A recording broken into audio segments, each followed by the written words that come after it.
And welcome to the I Love CVille Show. Thank you kindly for joining us. It's a pleasure to connect with you through our network, the I Love CVille Network, on a chilly start to the week. Look at the screen for the headlines, and then you'll see an idea of what we're going to talk about today on the program. If you want to change hoops on that second to last headline to B-ball with two capital B's in there, Judah, that'll fit perhaps a little tighter.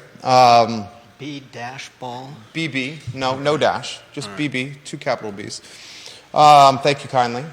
Today is the 1-year anniversary of a mass shooting that really had a significant impact, not just on the Charlottesville community, not just the Virginia UVA alumni and student community, but I think really the country and colleges and universities everywhere. We'll reflect on the 1-year anniversary on today's program, a shooting that left 3 dead, 3 men entering the prime of their life at the hands of a gunman that we still don't have, clarity and the answers that we've been searching and hunting for. University of Virginia really tight-lipped on the details from its investigation. I'll ask some questions and I'll reflect today. I also want to talk about a project on Ivy Road. It's located potentially at the location of the Truist Bank on Ivy Road, right next to Moe's Barbecue. The Truist Bank is a parcel of just over 1 acre, 1.02 acres to be exact. The land, the building is owned by RMD Properties. RMD Properties. You go onto the Charlottesville GIS. I'm on the Charlottesville GIS a handful of times a week. And you'll see RMD Properties lists a Winston-Salem P.O. box as its mailing address. And RMD Properties has plans for a 10-story, 130-foot-tall building with 242 apartments within it that would be home to 600 people potentially. I'll give you my analysis in writing on ilovecville.com right after this show. My analysis is almost done.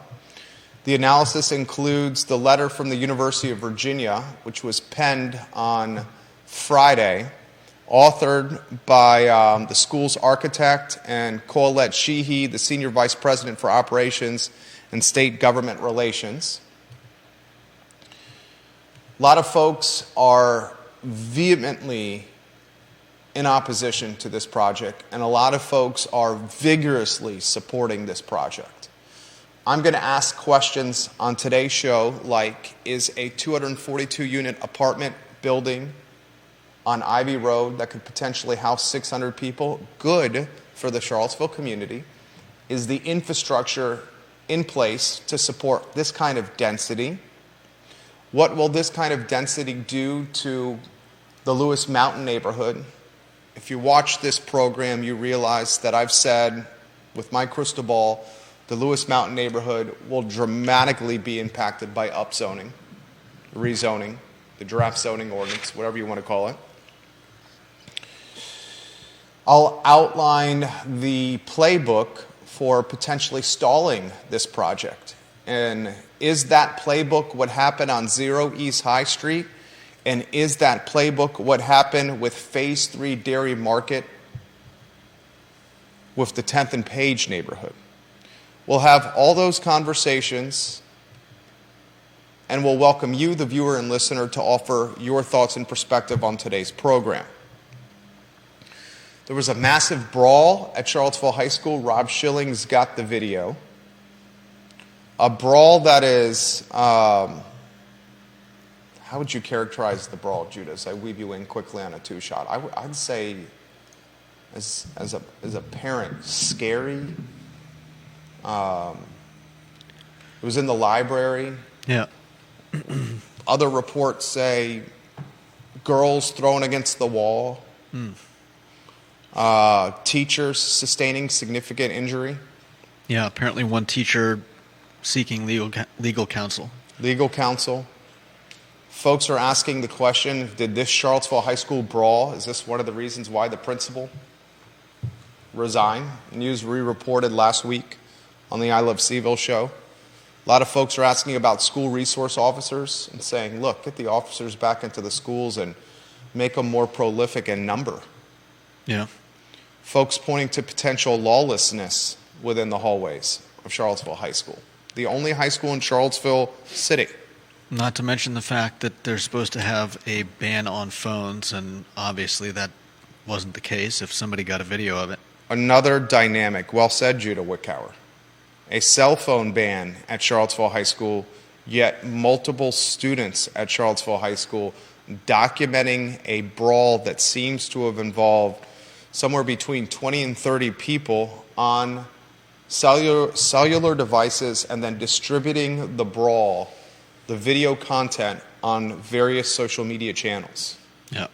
Not a good look for the only high school in Charlottesville. We'll talk about that on today's show. We'll also talk Cory Alexander. For those that don't know, he is a color commentator for the ACC network. He calls basketball games. He's an alumni of the University of Virginia. He's one of the greatest basketball players in UVA history. He was a first-round draft pick by the San Antonio Spurs into the National Basketball Association, the NBA. He's had a prolific basketball career. He finds himself in some hot water. At a basketball game against the Florida Gators at a neutral site in Charlotte, Cory Alexander, the color commentator, the broadcaster, finds himself a part of a ball game, a bang-bang play, where officials made one call in support or in favor of UVA, and out of bounds, a ball hitting what they thought was the leg of a Florida Gator and going out of bounds, whistling the ball in UVA's favor. Cory Alexander gets loud, boisterous, motions to officials saying, we have a better replay with the ACC network. Look at my monitor. You need to overturn the call. It should be the Florida Gators basketball and not UVA's. Interesting. This causes anger from Tony Bennett, like I have yet to see from Coach Bennett, who in his entire time at UVA, Coach Bennett only has had one technical foul whistled against him. Tony Bennett screaming to Cory Alexander across the floor, saying, this is on you, a call that could have cost Cory Alexander's alma mater the victory. First, if we go to a one-shot, I want to highlight what we're doing with the Blue Ridge Venture Fund. We've now helped 6 businesses in the Central Virginia community connect with private equity investment. 6 businesses that were either in a difficult position from getting traditional financing from banks, didn't like the rate structure that they were getting from banks, or were seeking better upside through private equity investors, upside that could include counsel and guidance, along with money lending. 6 businesses that now have capital in a very tough lending environment to expand their infrastructure and their models within Central Virginia, whether that's leasing space, hiring more people, or needing money to invest into a business to grow the business over a rapid period of time, over a short period of time, very quickly. Blue Ridge Venture Fund, online at blueridgeventurefund.com. Today is the 1-year anniversary of a mass shooting that unfortunately captivated much of the Commonwealth and much of the country. You know the details by now. A school trip to D.C. ends in horror as a student athlete, a former student athlete, pulls a gun on a school bus that had football players on it and had regular and average students on it, and opened fire, resulting in the murder of 3 UVA football players. First, a year has flown by, has it not? Second, can you imagine what it's like to be the parents and the family of Devin Chandler, Lavelle Davis Jr., and Deshaun Perry? These are young men that were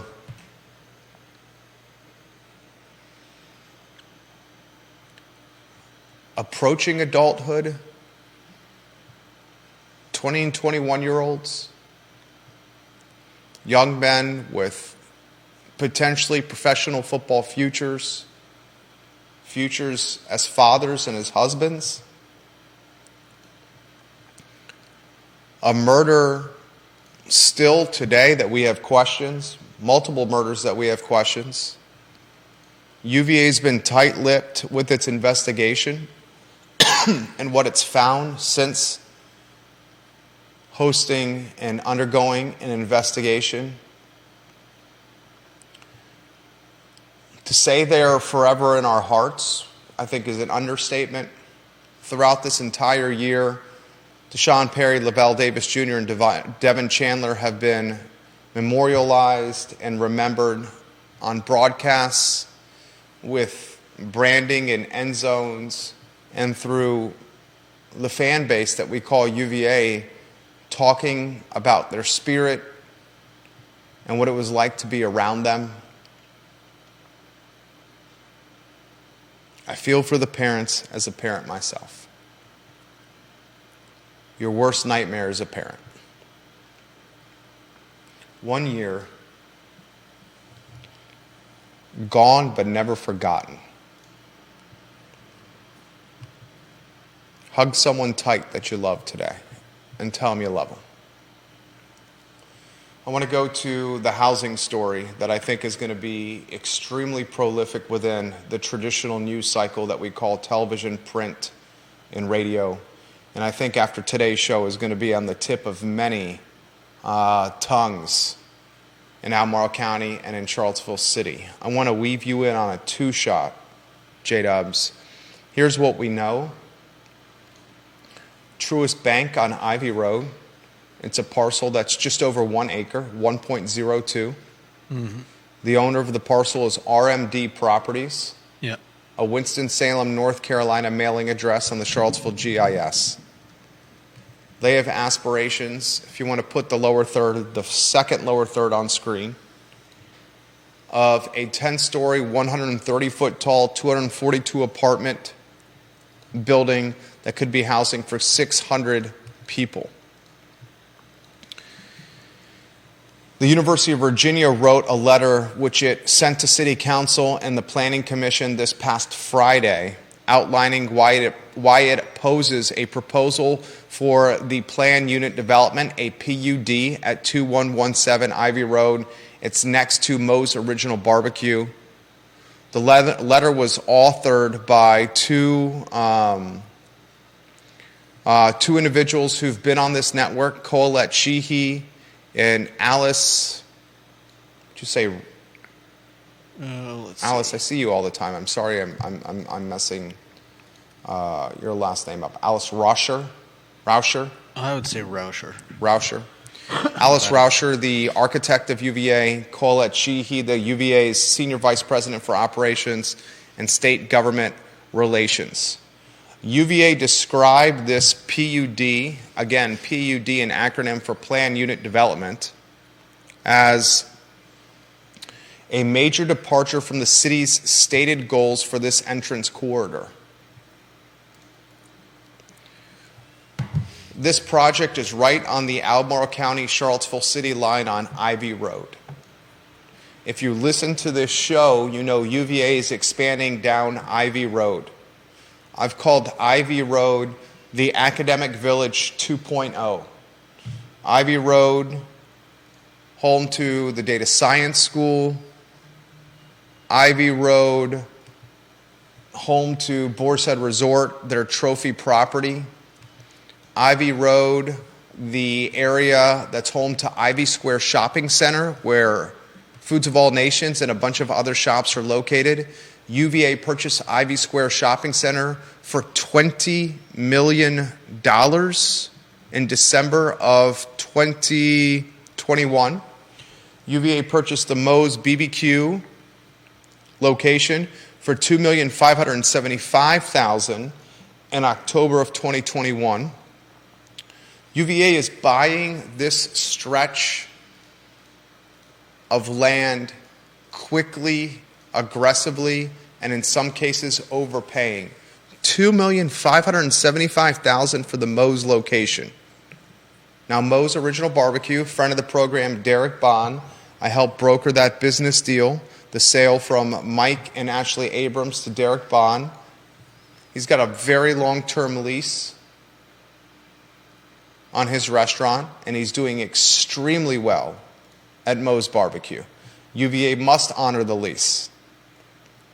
The plans, UVA is going to honor the Foods of All Nations lease. It's going to honor the leases of the shops of the Foods of All and the Ivy Square Shopping Center. But we'll be realistic. Ivy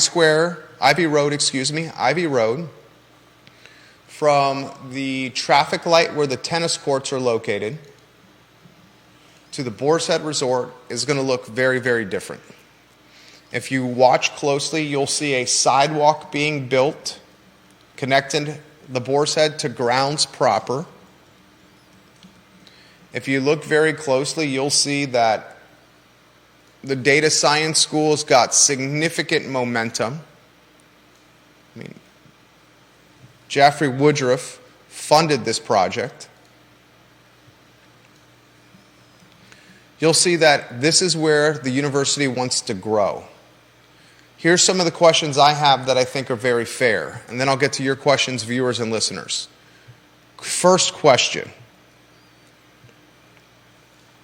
Should the University of Virginia be writing letters to planning commissioners and Charlottesville City Council, letters that are going to be part of public discourse and be made public eventually, opposing private development at a time when Charlottesville City Council has said we're in a housing crisis? That's a fair question. Follow-up question. UVA is undoubtedly the most influential and powerful entity in Central Virginia. No one's going to argue that, right? If the University of Virginia flexes its muscles and utilizes its clout, and if you want to go on a one here, I'll weave you in, to kibosh a project to keep a 242-unit apartment building that would be home to roughly 600 people from coming to market, if it uses its clout and its influence and power to keep this from becoming a reality, and then later buys the truest location site from RMD Properties, is that a conflict of interest? That is a fair question. That is a very fair question. Next question I have. The Lewis Mountain Neighborhood Association is doing a good job voicing its opinion of why it opposes this 10-story, 242-unit, 130-foot tall building. And if you live in the Lewis Mountain Neighborhood Association, you can empathize with what is ahead of them. I mean, you're talking way more density, you're talking more traffic, you're talking an impact on your quality of life. The Lewis Mountain Neighborhood Association, a high-dollar neighborhood, a beautiful neighborhood, a gorgeous neighborhood, well-positioned and well-located neighborhood, certainly with its proximity to UVA in the city. I can understand why Lewis Mountain has galvanized and organized and strategized to oppose this project. Should the Lewis Mountain Neighborhood Association, which has a petition that was circulated, a petition that was sent to me, an association that is sending letters to the Planning Commission and to City Council, along with media members like me, outlining why they oppose this project. Will the Lewis Mountain Neighborhood Association utilize the playbook that is 0 East High Street and Phase 3 Dairy Market as an outline or as an X's and O's guide of how to stall and kill housing projects? Lewis Mountain Neighborhood Association clearly has a precedent. The neighbors around 0 East High Street, Wendell Wood, Bo Carrington, apartments on the Rivanna River, this project is dead. City Council, on the record, their last meeting said, basically we're going to buy this land from Wendell Wood. The developer, Bo Carrington, he'll get an assignment fee. Wendell Wood's going to get $5.9 million minus the assignment fee that Bo Carrington gets. So there's a playbook, there's a precedent of what Lewis Mountain can do to kill this project in the city. Furthermore, there's another playbook, there's another precedent. 10th and Page. The 10th and Page neighborhood utilize the pressure of activists and potentially the populace to stall Phase 3 Dairy Market. Phase 3 Dairy Market was a plan that was going to be housing for, let me cue it up. It was going to be housing for a boatload of people, apartments constructed on in place of antiquated buildings in the place of asphalt parking lots. 245 apartments to be exact. Now, 245 was the Rivanna River. Phase 3 Dairy Market was going to be, and you can find all this on ilovecville.com. We've done a really good job of archiving what we're writing. That was going to be housing for 600 Charlottesvillians. Jesus. So you got Phase 3 Dairy Market that was housing for 600. You got Wendell and Bo's project on the Rivanna River on High Street that was going to be apartments for 245 apartments. You figure that we use 1.75 people times 245. You're talking 430 people there. If you talk 242 apartments, they're saying it's 600, so maybe my number is light on High Street. 600 on Ivy Road. You're talking 3 projects here that could have easily housed 1,500 residents. New apartments online during a housing crisis that could have housed 1,500 residents. Ivy Road, Truist, Rivanna River, 0 East High, and Phase 3 Dairy Market. So here's what I'm going to be watching as I then weave you in, and then I'll go to your comments. Deep Throat and John Blair, I'm going to go to you first. Should UVA be writing letters on the record to council, the planning commission, letters that were undoubtedly going to make it into the public eye, outlining why they are in opposition to a housing project during a time of a housing crisis? Second, if UVA crushes this project because they're influential and powerful and have clout, or helps to kibosh this project, and then later buys this dirt to make it part of its contiguous vision of Ivy Road, Academic Village 2.0, is that a fair play, or is that a conflict of interest? Third, Lewis Mountain Neighborhood Association, how will it respond to this project now that UVA is in the mix, and will the Lewis Mountain Neighborhood Association follow the playbook of 0 East High Street and Phase 3 Dairy Market? Fourth, if this project is whittled down like a number 2 pencil, and I think this project will be whittled down like a number 2 pencil, do I personally think 600 242 apartments and housing for 600 people on Ivy Road, 130-foot apartment tower, a 10-story building at the site of a bank is within the entrance corridor vision for Charlottesville? No, I do not. That building would stand out like an eyesore, undoubtedly, right on Ivy Road. I think this project is going to get whittled down like a number 2 pencil. I understand where Lewis Mountain is coming from. I see why the neighborhood has created a petition that has 218 supporters as of today. I want to get you in the mix, Judah, and then we go to John Blair and Deep Throat, and then the viewers and listeners of this fine and fair talk show. Your thoughts, J-Dubs? I think some people have pointed out that they are curious how much the Board of Visitors have to do with this letter, and have pointed out the fact that several of the Board of Visitors members are what they term, I think, land barons. I don't know if that would... That's something you read on Reddit. Yeah. Well, no, that's actually something I saw on Twitter. I'm just repeating. I'm not sure how that applies to this, but go ahead. Finish your thought here. I'm not trying to cut you off. Repeat what you think here. I don't think. I'm just repeating one of the, I guess, theories that I saw bandied around. I obviously don't know the veracity of this. And what was the theory?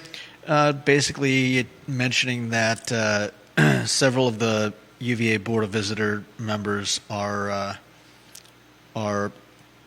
their term was land barons, I think. So they have real estate holdings. Yeah. So help me understand. I think the question would be, would they want to kibosh this so that perhaps, as you mentioned, UVA getting a hold of the land, and this is one of the few privately owned parcels on Ivy Road not owned by UVA or the UVA Foundation. Right. And it is smack dab, and I'm going to offer my analysis in writing on ilovecville.com this afternoon, and it's going to be read by, we look at the analytics, thousands of people.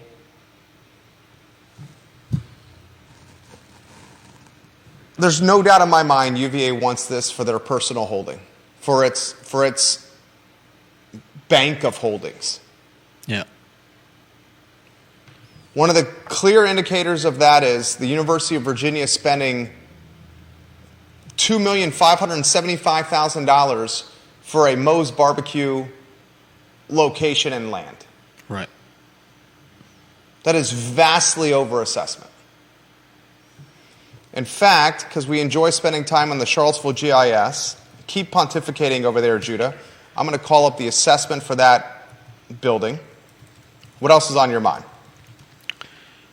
I mean, I really see both sides of it. At some point, we have to start building.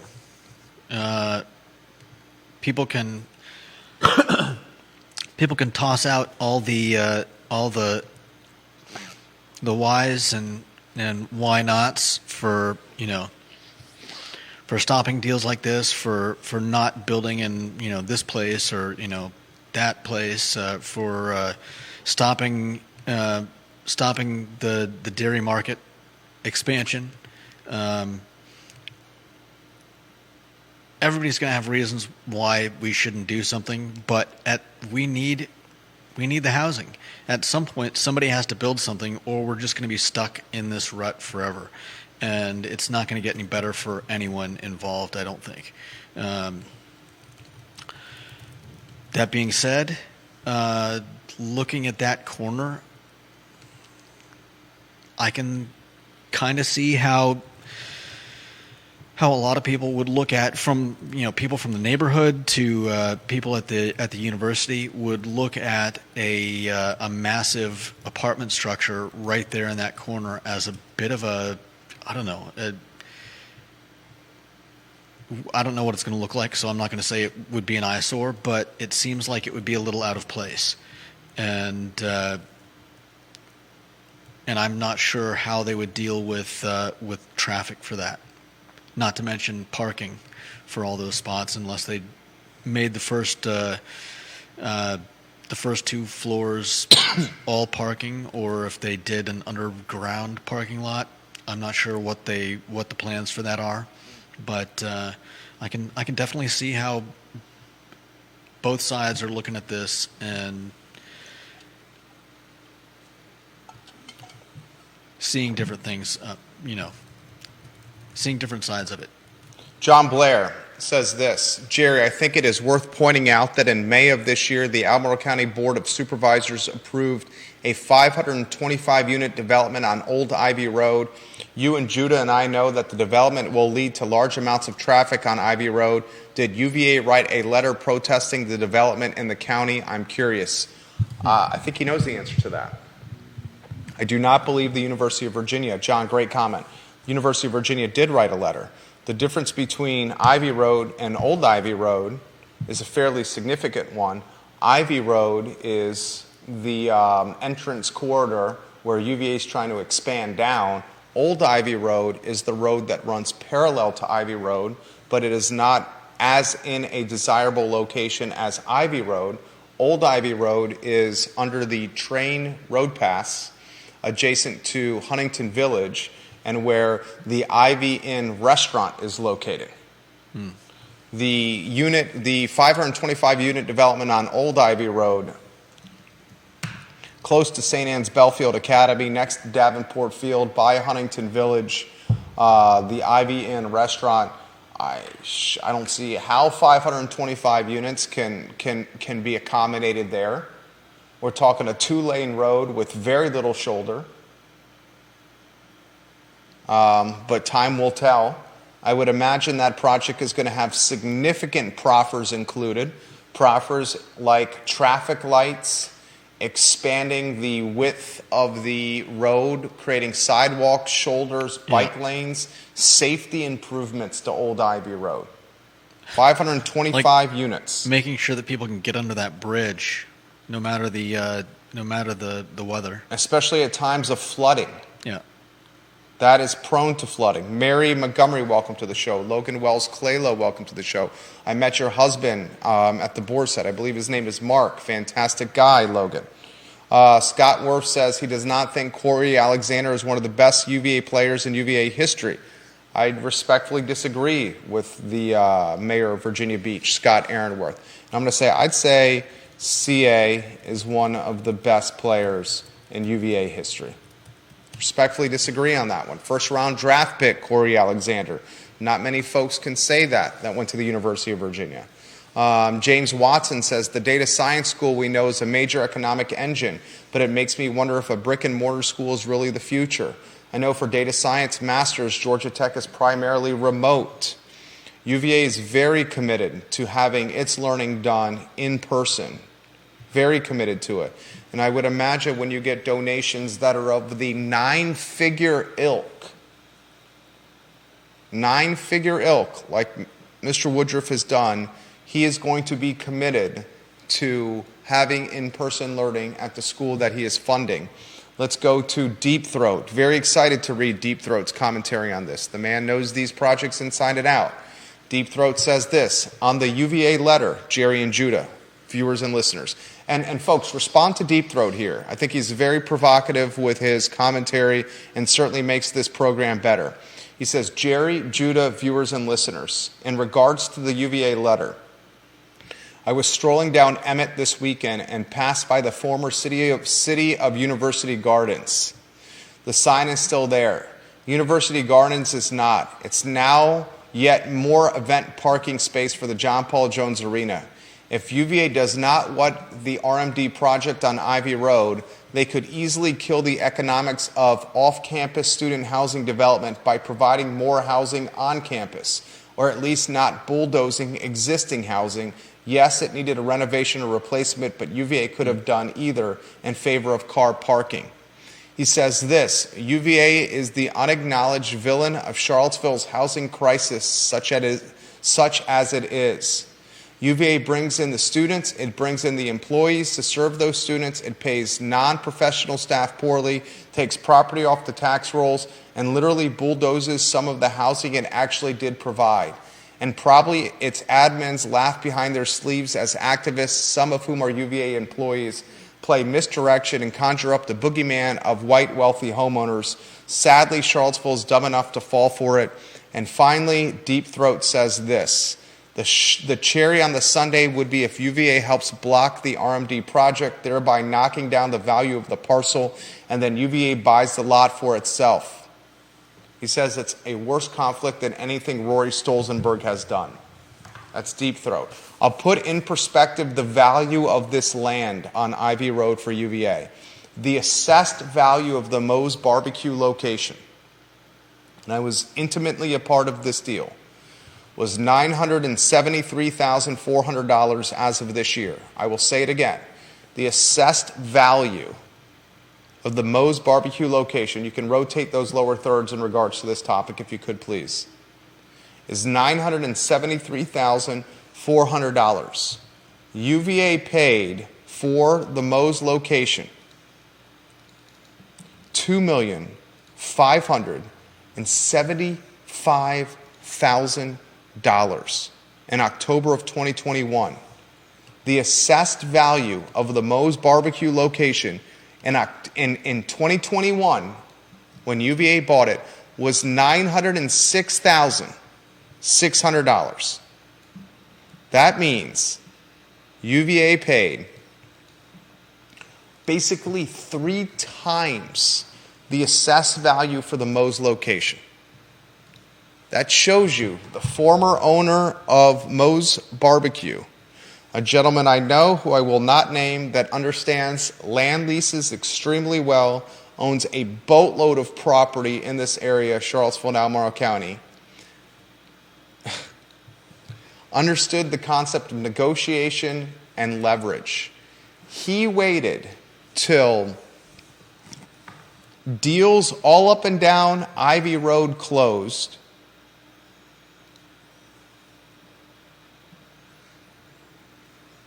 before selling his parcel to the university. He said, here's where they're going. I'm going to hold out and do this last second, let them buy up all of Ivy Road, and then they're going to come to me and they're going to offer me a premium versus what they were paying earlier as they purchased property along this stretch of land. 3x the assessment UVA paid in October of 2021. Deep Throat Neil Williamson uses the hashtag more housing everywhere for everyone. He also sends a link to the VDOT study on the old Ivy Road project.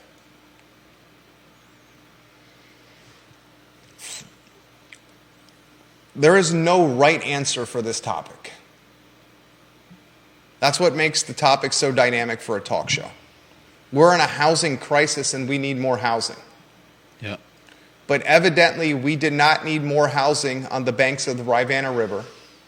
And evidently we did not need more housing next to a historically African American neighborhood. Will we need more housing next to a homogeneous wealthy neighborhood called Lewis Mountain?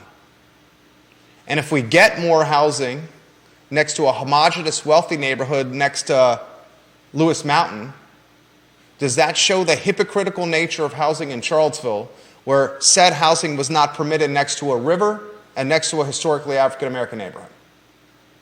You see the dynamic there, right? Yeah, it's obviously that's a little simplified. I mean, there are a lot of facets to the to building on the river, and what about 10th and Page? In the place of buildings that were crumbling and an asphalt parking lot that was underutilized. That seems a little more cut and dried. That it was clearly a good faith project that meant to provide more housing, and some people had a problem with it. Vanessa Parkhill in Earlysville, the Lewis Mountain HOA does not have the environmental argument deployed against Zero East High Street, nor the gentrification argument made against Phase 3 Dairy Market. They may need a slightly different playbook. That's a good point. Is it a good point, though?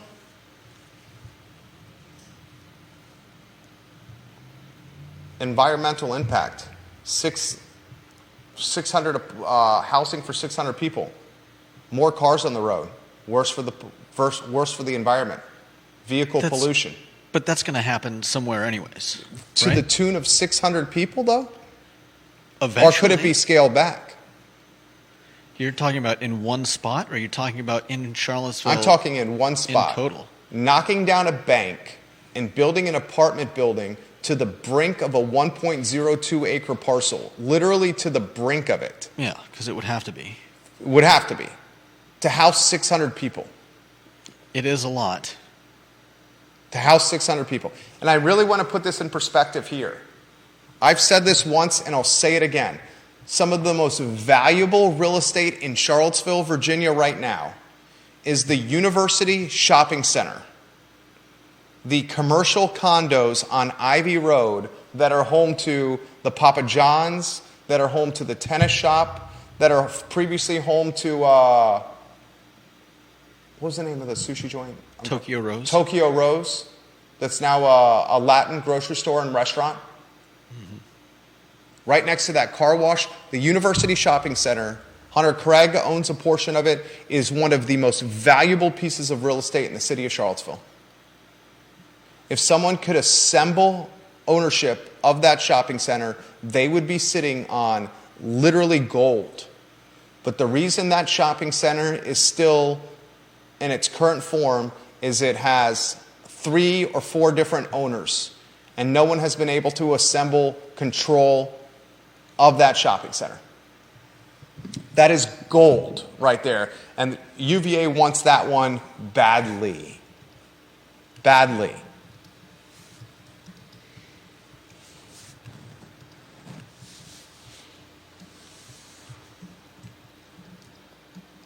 Do you have a problem with UVA? Do I? Do you have a problem with UVA writing a letter opposing it? It's an opinion, no. You have no problem with UVA writing a letter opposing that project? I mean, should I? I'm asking you. I don't have a problem. I mean, do you think they pressured these two people, Sheehy and Sheehy and Rauscher. I don't think they were pressured. They work for UVA. UVA wants the land. So you think that's maybe not pressured, but so you think UVA had them write the letter because they want to stop this so that they can... They are UVA. What? These are... They're part of it, yeah. They're okay. They're the heavy hitters. All right, fair enough. We're talking about the heaviest of hitters here. Okay. I mean, we're talking a rung below Jim Ryan. All right. Legitimately. Fair enough. My question is the conflict of interest question. That's what my question is. Okay, let me ask you a very pointed question. It's questionable. Let me ask you a very pointed question. Do you think UVA wants this land? Oh, no doubt about it. Okay. We're in agreement there. I think the viewers and listeners are in agreement with us. They want the 1.02 acres. It's the truest bankside. Yeah. Follow-up question. If you want the 1.02 acres, do you maneuver to get what you want as long as it's above board? Why wouldn't you? There you go. Why don't they just make an offer? Wouldn't their offer be more valuable than all of the headache of production? Depends on what the offer is. But you said they paid 3 times the... For Moe's. Why wouldn't they... How do you know that hasn't happened? How do I know that they haven't given an offer already? Yeah. I bet a hell of a lot of money that offer's already been made. Well, then what is your theory as to why the owner would not be selling that in Because favor? 242 apartments, once constructed in that position and that location, is gold. I mean, 242 apartments? Let's see. Let's just use, this is a good question for you, Deep Throat. If you're still watching Deep Throat. What do you think the 242 apartments, Deep Throat is really good at this. What do you think the 242 apartments would cost to build? Genuine question for you. What do you think it would cost to build the 242 apartments on Ivy Road? He says, oh, he's still watching. Good. UVA can't match RMD because UVA will not build to that intensity.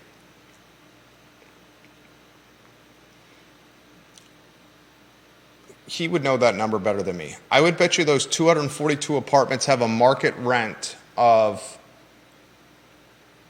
let's use a conservative number of 2,000. 242 times 2,000. It's $484,000 in gross revenues per month in rent. Times 12 months. That's $5,808,000 in gross revenue, gross rents per year at a conservative 2,000. Deep Throat says he anticipates this literally is something that he knows inside and out. He would guess that would be a $75 million construction project. The 242 apartments. So UVA tries to knock down max intensity of use to lower the value to a level they can buy. You see what he's saying there? I think so. Unpack that for me. I'll give it to you again. You unpack it for the viewers and listeners. I've never heard the term intensity of use before. $75 million would be his guess to build this project. 10-story building, 130 feet tall, 242 apartments. Yeah. So UVA tries to knock down the max intensity of use to lower the value to a level they can buy. Break it down. If you want me to break it down, I'll break it down. No. I still need, explain to me max intensity. Density, maximum density, maximum people. Basically, you can diminish the value of the parcel by diminishing if they can please. I gave you a shot to say this. Okay, you can go ahead. You asked me a question, and I'm getting the answer. Now you're interrupting me. But go ahead. I was asking a question. Feel free. No. What was your question? So you're saying if they could prevent them from being able to build to 9 or 10 stories, then it would be worth less to the owners, who would then be more amenable to selling it to UVA? There it is. 242 apartments. If you can diminish the density of apartments on this land, the land has less value because the return on the back end isn't as significant. If the return on the back end isn't as significant, then the value of the land, the value is not the bank, the value of the land drops. If the value of the land drops, they get potentially a better deal.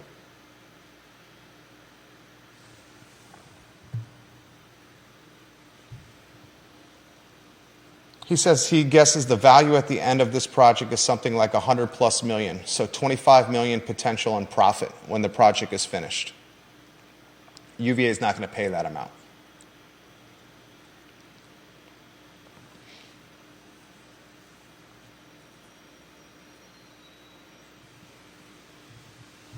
Dynamic topic. Marquise Johnson says this. Neil, they're for housing for people that look like them. They're not for housing for the rest of the community. Only people that can play rack and ball and invest in a downtown beer garden and invest in the Blue Ridge Venture Fund. Marquise Johnson. Appreciate when you comment, Marquise. I'll push back gently on that, Marquise. Any housing that comes to market can create some kind of housing affordability because additional supply will open up opportunity at lower price points for community members that cannot afford the higher price point. That's the whole concept of upzoning. If we create additional supply of housing, whether for purchase or for rent, that additional supply should stabilize prices. That's upzoning in a nutshell.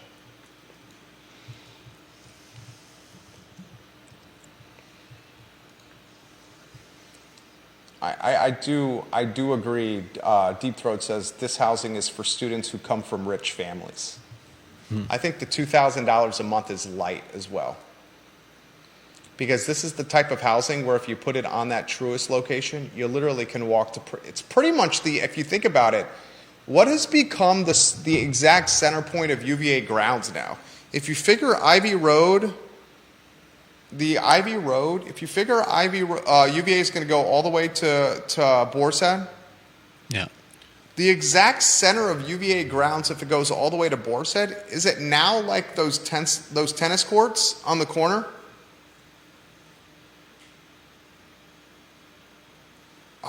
That might now be the center of grounds. And the follow-up question I have for you, do we call the Ivy stretch grounds?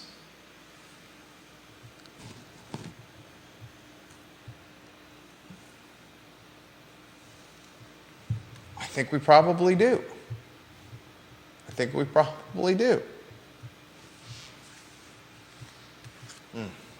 Good topic. I like this topic a lot. Good topic for a talk show. Got multiple media outlets watching us right now. Bill McChesney watching the program. Hello.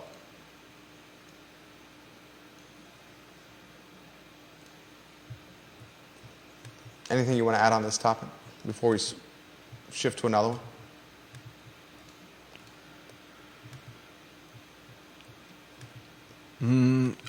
I think it's a bold move by UVA. Very strategic if it works and they end up getting a grip on the property.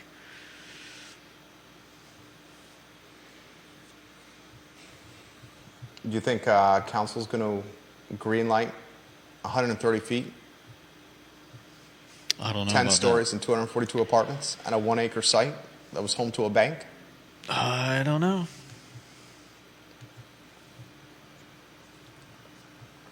Well, what's your bet?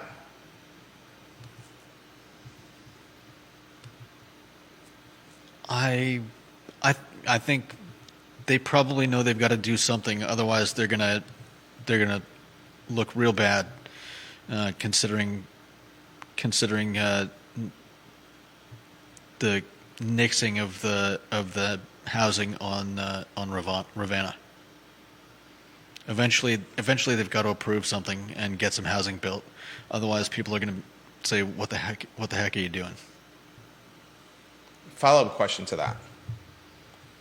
Does City Council look like it's doing a double standard by nixing Ravenna, buying the land from the developer, stalling Phase 3 on 10th and Page Dairy Market, but greenlighting this? I think they're in a pretty They're in a no-win situation here. Yeah. And they made their own bed. Yeah, no doubt. I think eventually UVA made its own bed. Eventually, or City Council, excuse me. Yeah. Eventually, they've gotta okay something. Otherwise, people are just gonna say, "What the heck are you doing?" They made their own bed. They created They created. How would you characterize this? I mean, all the uproar over the rezoning, and then you've got housing deals popping up and getting shot down. It's just kind of a bad look.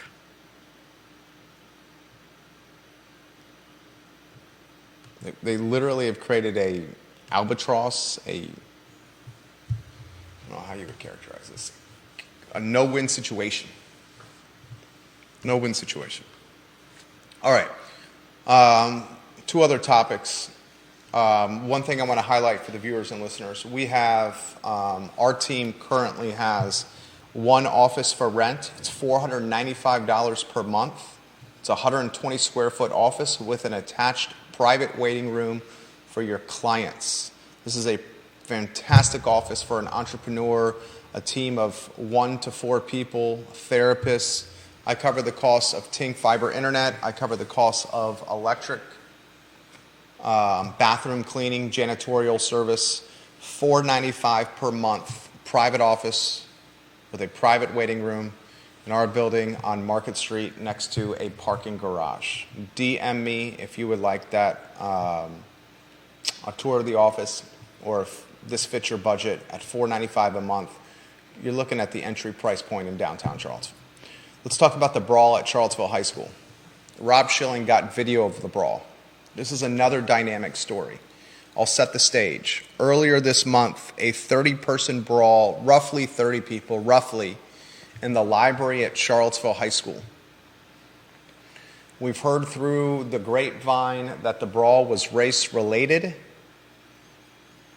The reason we've heard through the grapevine that the brawl was race-related was because the video that depicted the brawl on social media, multiple videos, and commentary around the videos, highlights the use of nasty racial language, and I'll leave it at that.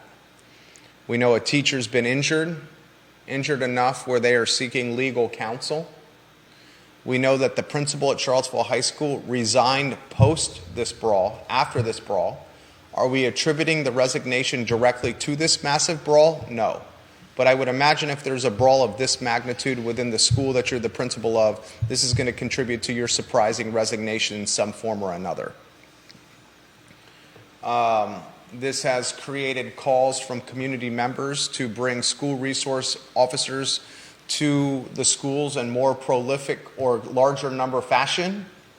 This has also asked folks in the community about the cell phone policy, which bans cell phones on school grounds, yet half a dozen students have depicted the brawl on social media through cell phone cameras, publishing the brawl onto their social channels.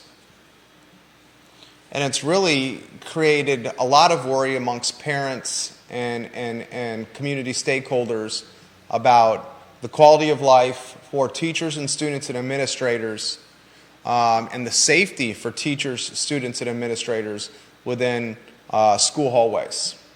Rob Schilling has depicted the brawl on his website in video capacity.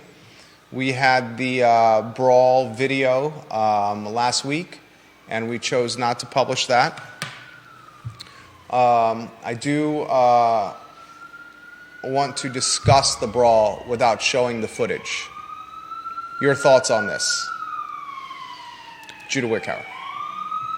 I mean, from the footage that I saw, it didn't seem as serious as I had at first thought, all things considered. But there may have been a lot that we were not seeing in the video. You thought what first? I thought it wasn't as serious. It looked like a large group of people, but oh my goodness.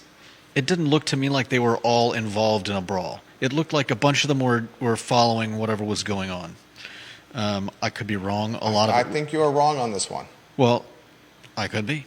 A lot of it was blurry, probably to obscure the faces of high school kids. But it seemed more like a bunch of people following a few people fighting than like a gigantic melee of 30 or 40 people all punching and kicking each other. A unique approach marginalizing violence in schools amongst minors while on school grounds. If we could rotate the lower third, that would be good. I am not going to marginalize violence amongst minors in schools. Violence that led to one teacher getting injured enough that they're chatting with legal counsel about their potential options. Violence enough that could have led to the resignation surprise of the school principal at Charlottesville High School, a resignation with only 13 days of notice before his last day, the Tuesday before Thanksgiving.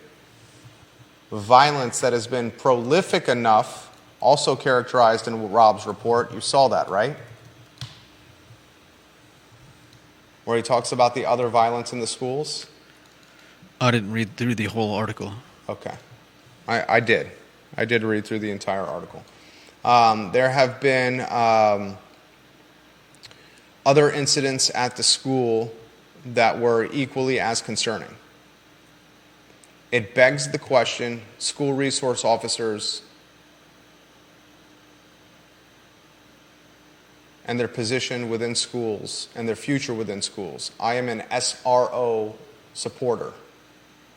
Those that vocalize opposition to SROs often highlight that SROs have too much power and blanket punish or blanket arrests even passerbys or standbys in brawls of this magnitude. I don't buy that. I understand that not all apples in the barrel are ones of integrity or positive upside, but I hear teachers and I hear parents and I hear students calling for SROs, and I think it's time to listen. How much longer does this need to happen? How often, more often, does this need to happen? It's frightening as a parent, and I will not marginalize any violence with minors on school grounds, ever. Ever. Any parent that is involved, that has their child involved, if even with a skirmish, is going to be upset, angry, concerned, and worried.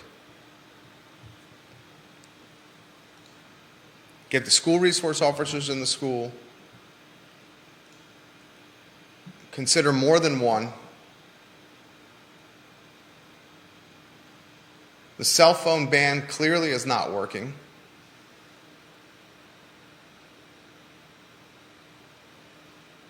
Law and order, or at least safety and order, must return.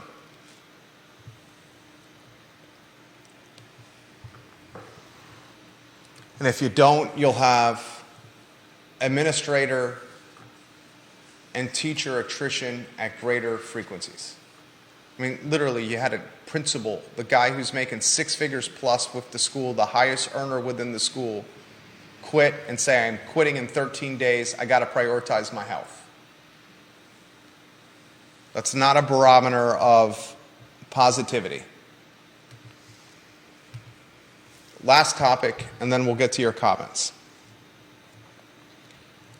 Cory Alexander, one of UVA's great basketball players. And I'm going to say this. Cory is one of the greatest basketball players of all time from the University of Virginia. You're talking a guy that was a first-round draft pick in 1995. He played for the San Antonio Spurs, the Denver Nuggets, the Orlando Magic. He's an ACC network broadcaster, color commentator. He runs a basketball school in Richmond. By all accounts, an A-plus guy, a Waynesboro, Virginia native. Played at Oak Hill Academy. Second team All-ACC in 93. First team Parade All-American. A 1,700, how many points did he score in college basketball? Significant scorer in college basketball for the Wahoos. On Friday night in a victory against the Florida Gators, a tight, close win against the Florida Gators, Cory Alexander, the broadcaster, found himself influencing the outcome of a game. UVA won 73-70. This story would be much more news cycle dominant if UVA had lost. If Florida had won, and if Cory Alexander had influenced the game and led to a Gator victory, he would be facing a much more significant wrath or much more significant ire from UVA fans. Still, he is being lambasted by this fan base. Referees made a decision. They said it was UVA ball on a bang-bang play by the sidelines. Cory Alexander, in boisterous and in vocal and in hand-waving fashion, was able to get the referee's attention, point to monitors and camera angles that the referees did not have courtside, and suggest that the referees should look at the ACC broadcast replay instead of the replays that they had in front of them at courtside. After looking at the ACC network broadcast replays, they decided to overturn the call and rule in favor of Florida, giving the ball to the Gators in absolute crunch time at the end of the game. I have these questions as a fan. First question I have is this. Why does the ACC network have camera angles that the referees do not have courtside? That boggles my mind. The referees courtside should have every camera angle that the ACC network has and should be immediately able to assess those camera angles. The second question that I have, if you're a media member and you're covering a game and the referees ask you, what did you see? Your immediate response should be, I'm calling the game, I'm not a part of the game, I don't answer questions, what did you see? That's not for me to answer. Broadcasters do not get involved with game outcomes.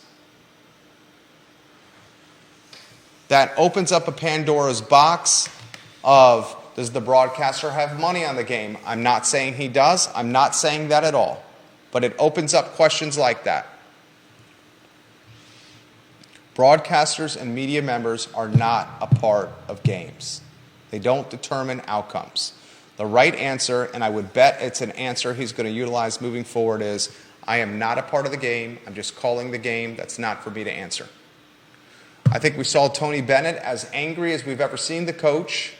He's only gotten one technical foul in his time at UVA.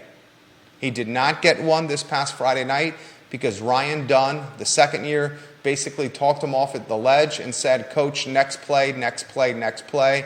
And that's when Coach Bennett started calming down. We'll talk about this tomorrow on the Jerry and Jerry Show with Virginia Sports Hall of Famer Jerry Hootie Ratcliffe. The Jerry and Jerry Show airs Tuesdays at 10:15 a.m. on the I Love CVille Network.